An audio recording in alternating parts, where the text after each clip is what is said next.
Welcome to Lumi Ward. That's what I was trying to say the first time I recorded this, and I completely failed, so I deleted the recording. I wanted to talk today about MrBeast videos. I don't know why I should. I don't think I should be uploading these like very short 2 minute, 3 minute commentaries. Probably not ideal for like an experience. It's either like you serve them a 60-second short, or you just go like the full 12, 15 minutes yapping on and on. So I'll try to make this a little bit longer and give a little bit more value to your view. But I wanted to talk about MrBeast videos because I'm in a unique situation where I started watching MrBeast way too early. Like there's this stage where he was making fun of like kids. I was gonna say making videos, but it kind of turned into, yeah, I mean, he was making fun of kids. And he deleted all those videos, which on one hand, he's definitely a champion of like keep everything you made up. It's very inspiring to see. Oh, you started out like a Minecraft Let's Play, and then 12 years later, whatever, I don't know the exact number. Now he's making these big cool videos where he's character studies and all that sort of thing. And that's always been really inspiring for me, even if I fail nonstop and never really get anywhere. But it's cool. And it's cool, like, to no, I'll never be able to prove that I actually was watching MrBeast back then, except for like one person from middle school I haven't talked to since we gushed over, bad intros and stuff like that. But I don't really care. It's not really about proving whatever. I just know I was there for all that. So I want to talk about modern MrBeast videos, and I actually think they're really, really good. Uh, there was this era where he was doing a lot of challenges, and everything was about the spectacle of the challenge. Oh my God, are we driving a train into a giant pit? Are we, skydiving? Or I don't know. I'm actually kind of making things up. I haven't watched MrBeast in a while because I thought it was just kind of more, you know, pop slop or whatever. These popular sort of trendy kids videos, and sometimes they'd watch them with their family or whatever. That sort of thing. But I've watched most of the MrBeast podcasts by now, and he goes a lot into how, at least in the past couple of years, he's been like, we really want to try to get the character building really secure. That's a really important component for us to evolve. And not only is the spectacle of the challenges very interesting, so I'm talking specifically about stuck in a plane for 100 days, and stuck in the gym until you lose 100 pounds. But I think that challenge is also like you have to be there for a year or something. I don't quite remember. Maybe it was only 100 days on that one too. But I just have to say, like, after seeing those two videos, I want to make it clear, like, I think MrBeast is the goat again in my soul. I think, modern TV could never do something like as emotional and impactful for one person. This amazing challenge and all these different steps. One of the small nitpicks I could make is just that I hate how in the middle of the video he has to be like, up next, look at all these. Let me spoil every cool thing we're about to do before it dramatically happens in the video. And I get that it's trying to keep retention, and that is important so they can support themselves and they can keep making these videos. Like, um, not only retention for the ad revenue, so they can keep supporting the videos, because that's never going to make them profit, but ad revenue for the sponsors, so they can keep getting bigger and bigger sponsors over time, or promote their feastables or whatever. And so all I'm trying to say is, yeah, please stop doing the up next. I don't want to get spoiled on the 15 awesome things you're about to do. I want to see them happen naturally. I want to be surprised. That's my sort of thing. But I'm 20, I'm not, I don't know, the target demographic, 13, 15, maybe even 7. Is this like age, what was the demographic? I think it's age like 5 to 11 for Cartoon Network type of stuff. Maybe it's that sort of range. Maybe I'm even completely off by a lot. But yeah, I really, really adore these new MrBeast videos and the character building. I think sometimes now it's almost become a gimmick with his videos where it's like ham-fisted the whole family thing. Like, oh my God, I should just leave right now. I should step off this $2.5 million jet and come connect with my family. It's been so long. But I don't think I can personally criticize that. I don't have kids. I don't have, a partner or anything. So I can't really tell you how devastating it is to be away from someone like that, someone so important for 100 days, a year, and stuff like that. It's probably even just would be that bad for my own family because I go and see my family. I'm in college right now, but I go and see my family every couple weeks. pretty much indefinitely. I haven't been away from them more than a month, maybe in my entire life. So that could be really devastating. But it is so for me when I try to think about it a little bit more and try to be more generous to the idea of the hook that your family has. It does add some compelling nature to the whole thing, especially after and spoiler alert for the 100 Days pilot episode. Spoiler warning: you have been warned. I'm not going to put a extra date because the whole idea of this channel is supposed to be lazy.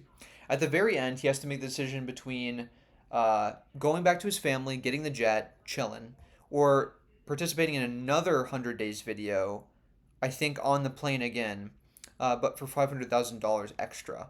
And it's just one of those things where he chooses his family. It would have been a lot of impactful money, but he just couldn't do it. His willpower was not strong enough. And another thing I just think is so incredible, and this is what you just things you cannot anticipate when for non-stage content in the 100 pounds loss video challenge.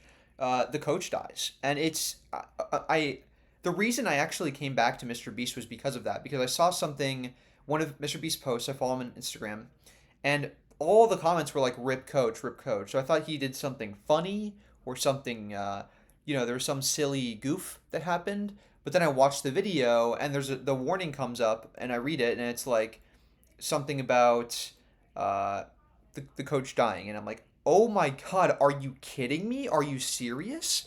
And then it happens, and it's like a devastating moment for the whole episode, and I almost questioned my own naivete of how of the comment section on the Instagram post, and thinking, like, I mean, God, how brutal, how devastating it is. Just it's rough, and it's just like you could never anticipate that for such a I mean, obviously, it was supposed to be a very motivational sort of project, anyways, because this person is losing 100 pounds. They're beautifully healthy at the end, and are gonna hopefully have those steps that they achieved through that whole process to be healthy for life, and that's beautiful, and they can be with their family.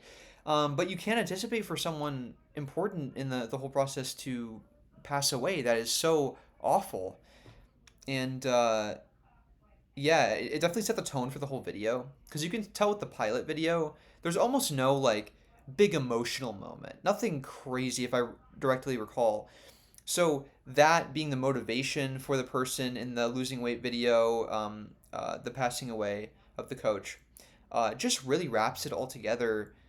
This is sounding really, really cruel and like plastic almost. I don't mean to be like, wow, this person dying really made the video super awesome. That's not what I'm trying to say. I'm just trying to say like, um, they have been the MrBeast team has been putting out some incredible character projects. The unpredictability of these things is what makes them special, and definitely rest in peace, Coach, for sure. I think I'm just digging myself into a deeper hole. I can't really give a good thing. I just think, especially for something that like that happening, they handled it with so much respect. Obviously, they went with like, "Hey, you can just quit the challenge now. We completely understand this is a brutal moment." There was stuff about should we even post the video because out of respect for the coach, brutal situation. Yeah, that's my main thing. Just this character building, and I think we can parallel this to Beast Games. Now, I didn't watch Beast Games myself. I watched episode 0, but I did not watch the whole series. I've watched a couple reviews on it by now by YouTubers. And I think the number one thing, ironically, despite MrBeast on all these podcasts in the past, been like, we really want to focus on character building. They just really didn't in Beast Games. There's 1,000 contestants, and then that goes down to, well, technically there was 2,000 contestants, down to 1,000, I think like 500, 200, whatever. It keeps whittling down. And I think if you want to pull something off like that, you have to cheat. How do I explain this? I guess it's almost an impossibility. Cuz say you could cheat and you could somehow have filmed every single conversation from every single participant from the beginning to the end. And then you could go back in the final edit and you can be like, "Okay, we're just going to follow like 10 or 15 people through the thing." And it's almost like a character study on all of these these different 15 people going through this crazy challenge and making it to the end. And then they focus on 15 people, a couple drop off surprisingly out of nowhere, and then by the end you have like all of the people who you've been building up for the whole time. From what I hear and what I remember, I don't remember whose review I watched actually of Beast Games. It just didn't seem like they really did a good job at that, and that was shocking too because I don't. I think it was a Colin Samir behind the scenes of Beast Games episode 0, but they have all these like storytellers in the back, and they have like, uh, okay, I have this roadmap. Oh God, I gotta circle this with my pencil and red thread it over here and make it like a little conspiracy board. And how's the story for this whole project? But it didn't seem like the actual character part of it really made that big of an impact. And I really think if they foreshadowed some of these contestants at the from the beginning and then all the way to the end, that would have been a lot more impactful because they're like following along contestants and you can pick your favorite and stuff. And that's kind of how you can do it in Survivor because there's so few people participating in Big Brother and stuff like that. Those are completely different types of games, obviously. But oh wait, oh wait, that's how they do it in Squid Game. You're gonna follow a small selection of people, not everybody, not try to give every single random character an info. You're going to follow a small selection, and then some of those small selection do die as a surprise. And of course, it's really easy for me to forget for some reason, but Beast Games is meant to be inspired by Squid Games. That's the whole point. That's why there's such a big contestant pool and all that. So coming back to character building, I want to see more character building in Beast Games, and I want to see exactly what I described in the future Beast Games. That's something I'd actually watch, because I think he made a mistake by trying to go for the challenge spectacle. Because in Beast Games there really is no challenge spectacle. From what I hear, the games are really silly, and I think the prizes are interesting. But if the game is just like rock paper scissors or like throwing a ball into a basket, the thing they do at like baseball games, in the United States, not that interesting. Really just not that special. So you really have to focus on characters. It can be super stupid simple games, but if you focus on the characters all the way through and the drama of that, I think that really brings it all together. And that brings me back to the characters. In the MrBeast videos, they're just doing an excellent job at that. And I don't know how far Beast Games was into development. Maybe they hadn't really dived too deep into character building. And again, I haven't seen the show, so I'm not going to try to lambast it so hard because I haven't seen it, so I can't say with certainty, but I did watch I did watch a YouTuber go through. I think it was one of the comedians. I won't name drop because I will probably be wrong. But yeah, I love the character building in the new MrBeast videos, and I think I'm coming back as a fan. There's a lot of ones I missed out on, like the temple. When MrBeast hid like, well, I don't know, it was like a MrBeast toy in the one of the pyramids, and people were like up in arms about that. That was crazy. I didn't watch that one. I also didn't watch the dream vacations with my girlfriend or fiance or whatever it was. Didn't watch that either. But these character driven ones are such a blast.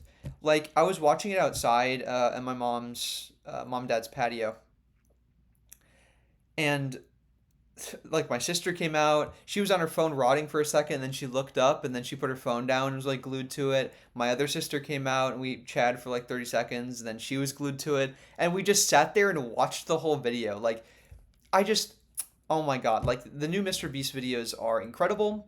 I think if you were a fan and then shied away after he started going more, mainstream, come back, check out the videos. They are free. They are on YouTube. These are cool, amazing projects just there. I mean, something like the 100 Days pilot and the 100 Days losing weight or 100 pounds losing weight thing, that's almost like a documentary in a way. It's such a blast. So that's about that. Oh, that was about to be copyright. Toodles.